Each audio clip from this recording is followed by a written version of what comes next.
Good afternoon, Miss Aiza. Good afternoon, ma'am. Okay, Miss Aiza, can you tell me about yourself? I'm Axel Santiago. I'm 26 years old and I have a one daughter, ma'am. Okay, I have a few questions for you to answer, so let's start. Why do you want to work as a maid? Because to support my education of my child, ma'am. Why you choose Malaysia when there is a lot of other country? And because Malaysia is a beautiful country and offers many jobs. How are you qualified for this job? Ma'am, because I'm hardworking and disciplined person. May I know what your education level is? I'm a high school graduate, ma'am. What is your recent work experience? No, ma'am. Okay. Have you worked abroad before? No, ma'am. Do you have experience of taking care of baby? Yes, ma'am. How old? Years old, ma'am. Okay. How about elderly people? No, ma'am, but I'm willing to learn, ma'am. Okay. Do you have any other special skill? Yes, ma'am. Are you willing to learn new skills? Yes, ma'am. Okay. Are you willing to work with the family where the mother-in-law or any relatives stay together?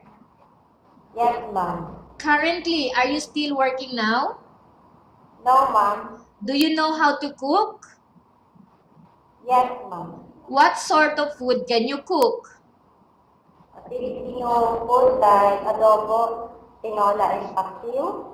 How about Chinese food, European, and Indian or Malay food? No, ma'am, but I'm willing to learn, ma'am. Okay.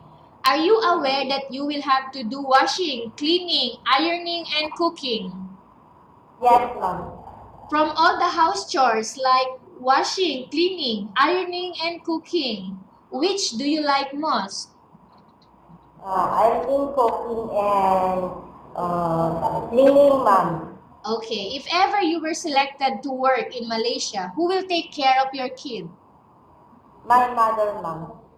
You are not allowed to use handphone during working hours. Yes, ma'am. You are only allowed to use handphone after you finish all the works and when going to bed. Yes, ma'am. You are strictly needed to surrender the handphone to your employer in the morning and your employer will return back to you once you're going to bed.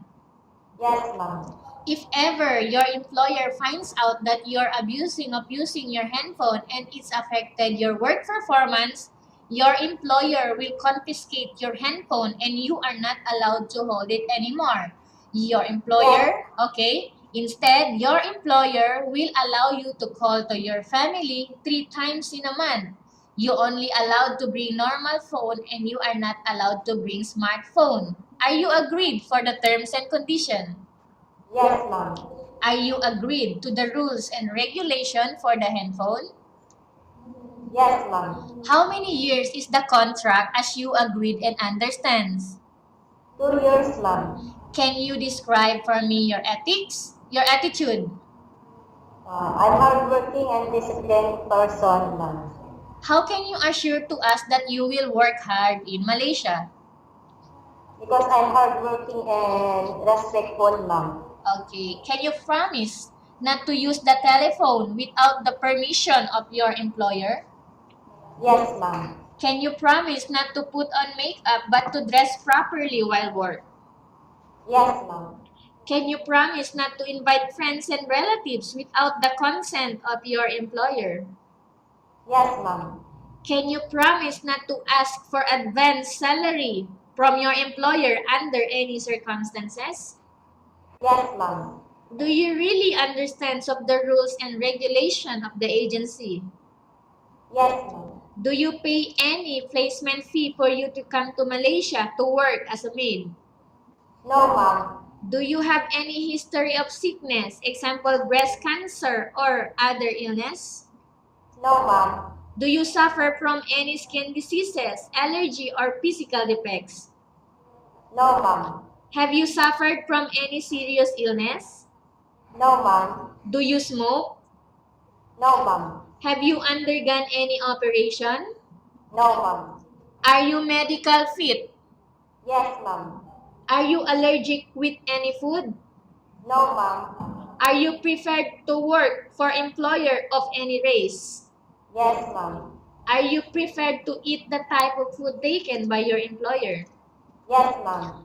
Are you afraid of being left alone in the house? Yes, ma'am. Can you promise to work according to instruction from your employer? Yes, ma'am. Are you afraid of other pets? No, ma'am. Okay. Do you have any immediate family working in Malaysia? No, ma'am. Okay, Miss Aiza, we have finished our question section. Let's go to case study. I have a case study for you and I want you to answer me truthfully, okay? Upon arrival in Malaysia, within 6 months, if ever any of your family members passed away, what will you do? Will you continue to work till finish your contract or you will go back? Ma'am, I will continue to work until I finish my contract. Okay. Tell us about yourself and why do you want to work in Malaysia as a maid? Ma'am, I'm AIZA Santiago. I'm a hardworking and disciplined person, and Oh, I'm respectful. okay. Okay, Miss Aiza, what do you want to tell to your employer who are watching your video right now? Ma'am, please choose me because I want to work in Malaysia for my education of my child. Okay, thank you very much, Miss Aiza. We will update to your agency if there is any selection made by the employer. Yes, ma'am.